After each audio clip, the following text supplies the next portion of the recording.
Itong lalaking to, tawagin natin siya sa pangalang Pode. Si Pode ay may pangarap. Pangarap niya maging kilala at pangarap niya maging isang artista. Kaya mula probinsya, lumuwas siya patungong Maynila para mag-audition at makapag-extra sa mga teleserye. Good news para sa kanya na nakuha siya isang extra sa teleserye ng GMA Network na Nino noong 2014. Heto nga siya at kasama ang mga cast ng teleserye tulad nila Vincent Magbanwa, Angeli Payani, Gerald Napoles at marami pang iba. Nakuha din siya bilang isang brand ambassador ng Cebuana Luwilier pero di ko lang maintindihan ba't kanya yung costume dyan. Halos unti-unti na ang nabubuo ang pangarap ni Pode na maging kilala sa industriya.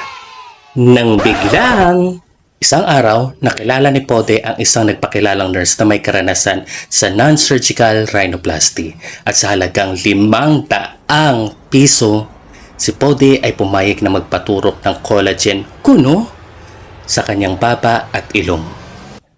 Naging maganda naman daw ang resulta nito sa kanya nung una. Sa katunayan, ayon kay Pode ay mas dumami pa umano ang kanyang racket sa loob ng 2 taon after niya magpa-enhance ng baba at ilong. Heto ang itsura niya bago magpaturok at eto naman matapos magpaturok. Makalipas na ang 2 taon ay napansin ni Pode ang pagbabago sa kanyang mukha. Unti-unting lumalaki at namamaga ang kanyang ilong at baba. Pati nga mga tao sa paligid ni Pode ay napapansin na rin ang unti-unting pagbabago sa kanyang mukha.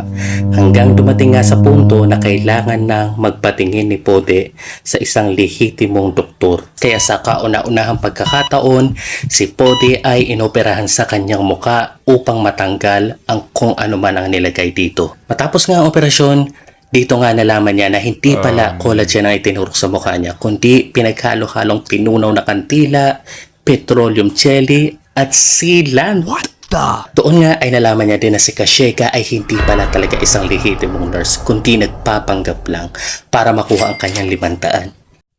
Ganon pa man, naging matagumpay ang operasyon ni Pode, pero the damage is done, ika nga. Tuluyan nang nasira ang mukha ni Pode. Kaya lumapit siya sa iba't ibang TV network para magpatulong na mahanap at makasuhan si Kashega. Na-feature ang kwento ni Pode sa iba't ibang TV program tulad ng investigative documentaries ni Malu Mangahas noong 2016 at Mission Impossible ni Julius Babaw noong 2017. Walang sapat na impormasyon makakapagsabi kung nakulong ba si Kashega, pero nanalo si Pode sa kaso at inutusan ng korte si Kashega na magbayad ng 50,000 pesos bilang bayad danyos kay Pode. Pero seriously, 50,000 pesos? 50,000 pesos lang? Makalipas nga ang 3 taon, matapos niya ma-feature sa investigative documentaries at Mission Impossible ay merong nagmagandang loob na mag-offer ng reconstruction surgery para maisaayos muli ang kanyang muka sa pamamagitan ng pagkuha ng balat sa kanyang leeg na itatapal sa kanyang baba at ilong. Naging matagumpay uli ang operasyon. Pero hindi masaya si Pode sa kinalabasan. Feeling niya ay pinagpraktisan lang siya ng doktor. At sa di malamang kadahilanan si Pode ay nagalit din sa GMA Network. Feeling niya, ginamit lang ang kwento niya para gamiting content sa kanilang documentaries. At doon nga ay nilabas niya ang kanyang galit sa pamamagitan ng pagpo-post sa Facebook laban sa GMA Network at sa mga local officials ng Quezon Province. At hindi niya nga inaasahan na makakarating ito sa GMA Network at sa mga public officials ng Quezon Province at siya ay inutusang mag-public apology. Hindi ko sure kung ang public officials ba ng Quezon Province o ang GMA Network, pero isa sa mga ito ang nagsampa ng kaso laban kay Pode at doon nga ay inaresto siya at nakulong. Mabuti na lang mayroong nagmagandang loob na matulungan si Pode makalabas, siguro sa pamamagitan ng piyansa.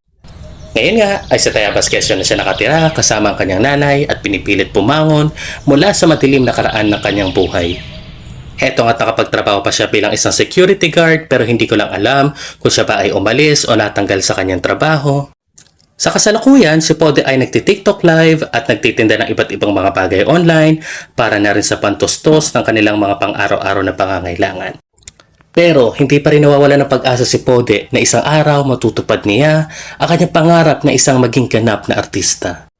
Heto nga't na-feature ang kwento niya sa programa ni DJ Lala na Usapang LDR sa Love Radio kada umaga ng Net25 Network at sa segment ng Itbulaga na bawalang judgmental ng GMA Network. At ngayong buwan nga ay nakaschedule siya para sa kanyang ika-23 operasyon para maisaayos sa kanyang mukha. Opo, tama po pagkakarinig nyo. Ika-23 operasyon niya na to. Ganun pa man, I wish you all the best, buddy. Good luck sa operation mo.